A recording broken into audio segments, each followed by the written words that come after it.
on everybody, welcome to General Hospital MV, my GH Hacker show. Tomorrow is Canada Day, and since I am Canadian, I wanted to say Happy Canada Day to all my Canadian viewers. Now let's get into the show. First up, let's talk about Willow's hearing. Now, as I figured, and I'm sure most of you figured, Willow being late to the court hearing had its consequences, and the judge sided with Shiloh, despite the fact that Diane pointed out that Shiloh found out that Willow had a child illegally. He still went with Shiloh's side. Oh, that makes me so mad. I bet you anything he is in the Dawn of Day sort of spectrum. He is definitely taking classes. And it makes me mad because this is the same judge that used to date Monica. I don't know if he's dating Monica anymore. We haven't really heard anything about him, but it's the same judge.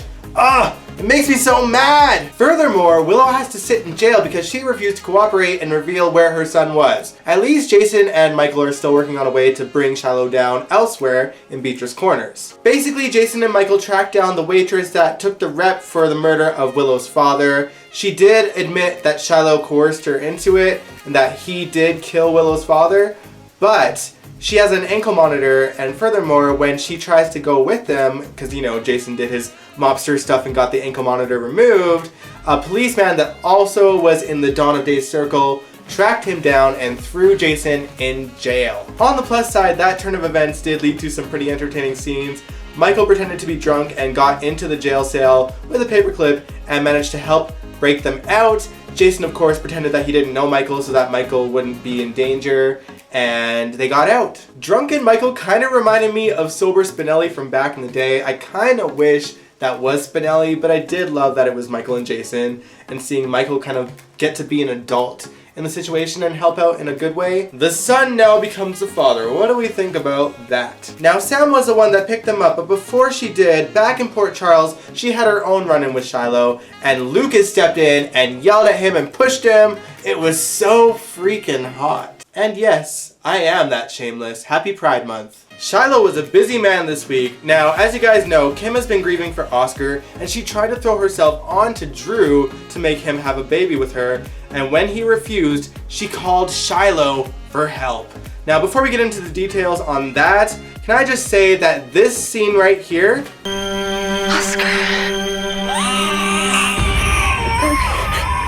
was fucking creepy. Pardon my French, but that was a scene that I cannot unsee. That was so... Y'all brought Oscar back for that. Y'all really brought Oscar back for that scene. Oh my god. Now back to the Shiloh stuff. Now, much to my relief, Kim did not call Shiloh there to help her bear a child. That's what I thought, and I was like, you gotta be effing kidding me. But all she wanted was to take some courses on persuasion so that she could persuade Drew into, you know, having a child with her. Of course, Shiloh was more than willing to help her, but thankfully Julian came in and shooed him out of the house, and then Julian kind of let her in on everything that's been going on with Shiloh, and she was disgusted. Thank God. I was like, I cannot sit through Kim being a Dawn of Day worshiper, whatever. I was not here for that. So thankfully, I am actually thankful for Julian for, you know, making her see the light and having her be disgusted by it. Like, oh, I am so sick of Shiloh, and this week was pretty much all about him. Like, I don't have much notes on anything else this week because nothing else really happened beyond the Shiloh stuff.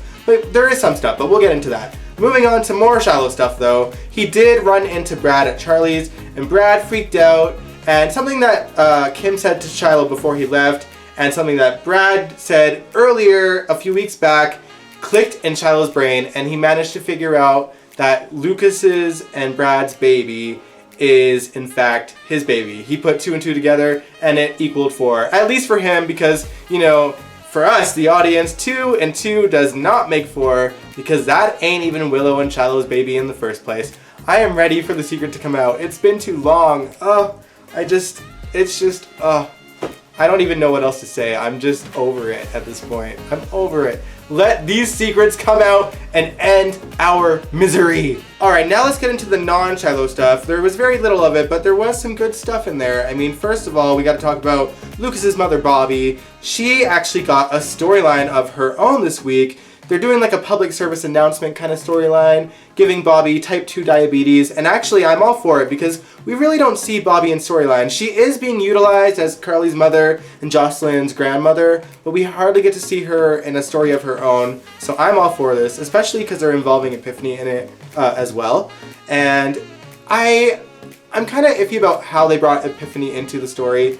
I mean, if you guys have been watching for a long time, you know that a little over 10 years ago, Epiphany did have a heart attack, and I feel like they should have tied the diabetes into that story, but instead they kind of gave her a sort of more present story. She apparently took another heart attack off screen while on vacation with Milo, and so they made it kind of that way. I would have rather they kind of utilized actual history that we've seen, but given that we don't see Epiphany that often, I guess it's, it's fine. But I do like the fact that we're seeing, the past and present head nurse in a storyline together. That part is kind of cool, and I really appreciate that. I'm actually really excited to see where the storyline goes. Bobbie isn't the only Spencer woman with some drama though. Carly's baby has spina bifida, and I don't really know how to feel about it because I feel like, when it comes to stories with sicknesses and young children and babies, it's a story that we're going to have to see strictly on the mother's point of view because they can't really utilize babies and children for that kind of story on a soap or on any show really. So I don't know if I want to see it. I feel like perhaps the writers might actually just kill the baby off, which it wouldn't surprise me because obviously Nell is going to make a comeback somehow and escape jail, and I wouldn't put it past Nell or the writers to push Carly down some stairs and have her miscarry. It just seems like something that could possibly happen. Don't get me wrong, it's not like I would be mad if they went that story route, it's just that I can't see them doing it justice on screen just from Carly's point of view, I mean, they're not going to be able to show a baby suffering through those sort of health injuries, and if the baby does develop health injuries, it might be when they're a little bit older. I don't really know much about spina bifida, but we're not going to see much of the outcome until the growth of the baby, I would imagine. So, I don't know. It's interesting that they're doing this. I just don't quite believe that they'll have it play out on screen. And yep, that pretty much wraps it. I mean, there was other bits of fluff during the week. Of course, you had Jordan trying to go back to work and Curtis being mad about it. And you had the banter between Dev and Jocelyn, which is, expected when they're trying to write a future love story. I'm predicting it now. It's totally going to happen. There was Jax and Nina banter that went, nowhere.